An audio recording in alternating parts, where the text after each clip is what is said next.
Շոումեն Արամ Մելիքյանը շարունակում է շատ ակտիվ գործունեություն ծավալել իր սոցիալական հարթակներում, որտեղ էլ այսօր հայտնել է, որ վաղը իր դստեր Ստելլայի ծննդյան 17-րդ տարեդարձն է։ Արամ Մելիքյանը մեծ ոգևորությամբ է խոսել դստեր ծննդյան օրվա մասին, վերհիշելով այն, որ դեռ որդեգրման ընթացքում Ստելլան ընդամենը 13 տարեկան էր։ Մենք առաջարկում ենք դիտել տեսանյութեր, որոնք այսօր հրապարակել է Արամ Մելիքյանը։ Ուրեմն գնում ենք Դավոյենց, բոլորով հավաքվում ենք, Լիլոն, ես մենակ եմ, Լիլոն երեխեքի հետ է գնացել, այսօր գիշերը 12:00 Ստելիկի ծնունդն է, Ստելիկը դառնում է 17 տարեկան, պատկերացնում եք, 17, երբ ես Ստելիկին տեսել եմ, ինքը այդ վաղ 13 տարեկան էր,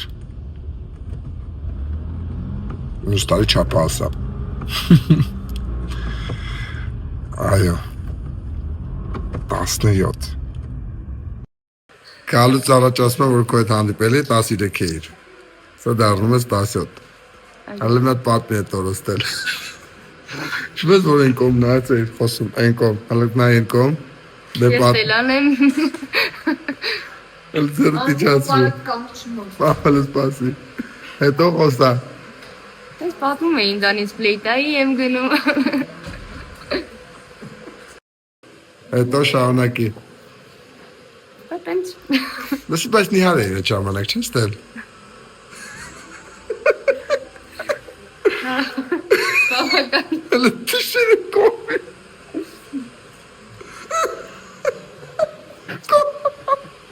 Հələ թո։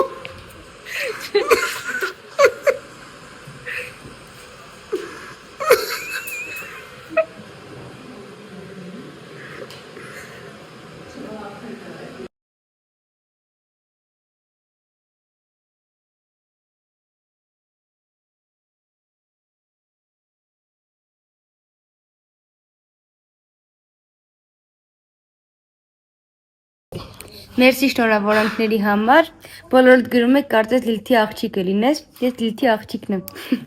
Իսկ մեզ մնում է հավելել, որ Ստելլային եւ Էլիզային որդեգրելու մասին լուրերը հաստատվեցին դեռ 2023 թվականին։ Հաղորդավար եւ պրոդյուսեր Արամ Մելիքյանն ու նրա կինը Լիլիթը որդեգրեցին 17-ամյա Էլիզային ու 14-ամյա Ստելլային։ Այդ ամենից հետո նրանք հարցազրույցի էին մասնակցել, պատմելով իրենց տան առօրյայի, հույզերի ու ապրումների մասին։ Մենք առաջարկում ենք հետ գնալ ու վերհիշել անցյալը։ Լրագրողի հարցը հետևյալն էր. Ինչպես են սովորաբար սկսվում ձեր առավոտները։ Արամը հետևյալ կերպ էր պատասխանել. Զարթուցիչների նվագախմբով, 3-ինն էլ հերթով զնգում է, մոտ 25 անգամ Ստելիկինն է հնչում։ Լիլիթը հավելել էր. Ժամը 6:50-ից դնում է, որ ժամը 7:30-ին արթնանա։ Լիլոյի հետ առավոտյան շուտ արթնանում ենք, միասին սրճում եւ զրուցում, մինչեւ բոլորը պատրաստվում են եւ գնում, նշել էր Արամը։ Զույգի որդին խոսելով իր մասին նշել էր, որ խաղում է Ուրարտու ֆուտբոլային ակումբում։ Այս ամիս նշվում էր ընտանիքի միջազգային օրը, ինչը այն առաջին հերթին նշանակում ձեզ համար։ Լրագրողը այսպիսի հարց էր տվել.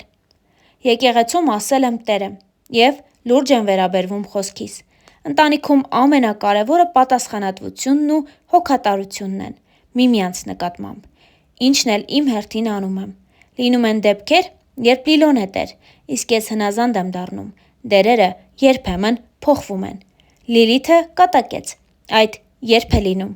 Մեկ-մեկ պատասխանեց Արամը։ Լիլիթը շարունակեց. Ինձ համար էլ ընտանիքը ջերմ տեղ է, ուր ուզում ես միշտ վերադառնալ։ Ընտանիքում կարևոր են մթնոլորտը, հոգատարությունը, վստահությունը եւ սերը։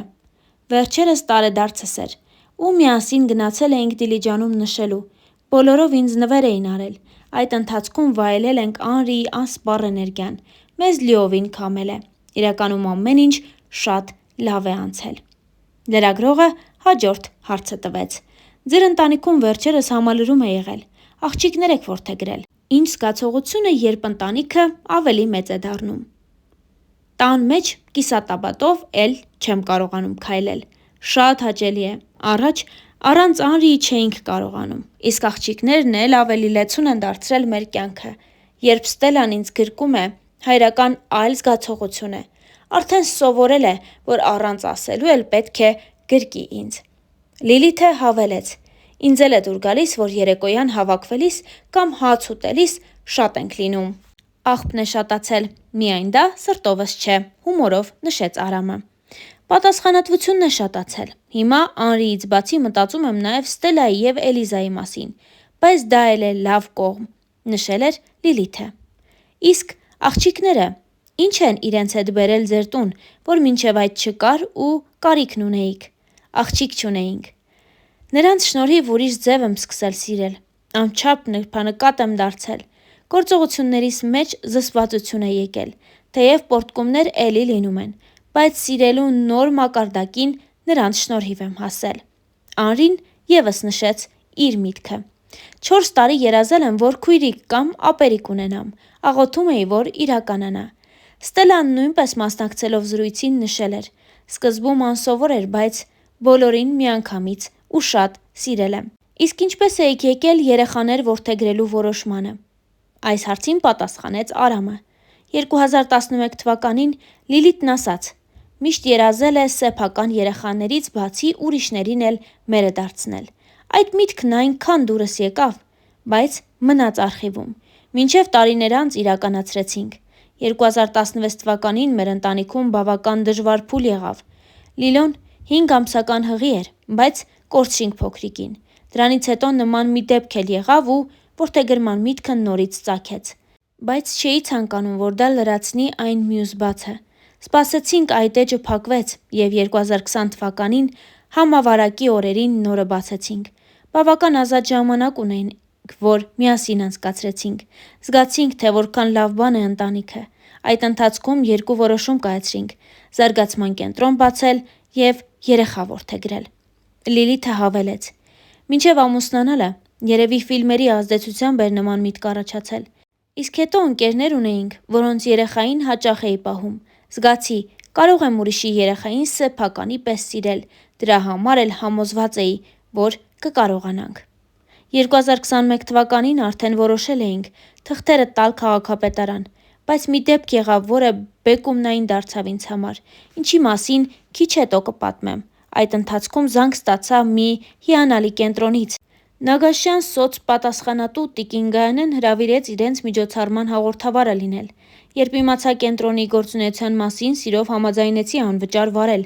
Այդպես էլ նախատեսել էին, քանի որ գումար չունեին։ Խոստացա հետս երգիչներ էլ տանել։ Կենտրոնում իմացա, որ այնտեղ ծնողներ չունեցող երեխաներ էլ կան։ Հենց Ստելային տեսա, անբացատրելի բան զգացի։ Այդ ժամանակ չգիտեի, որ նա ծնողներ չունի, նշել էր Արամը։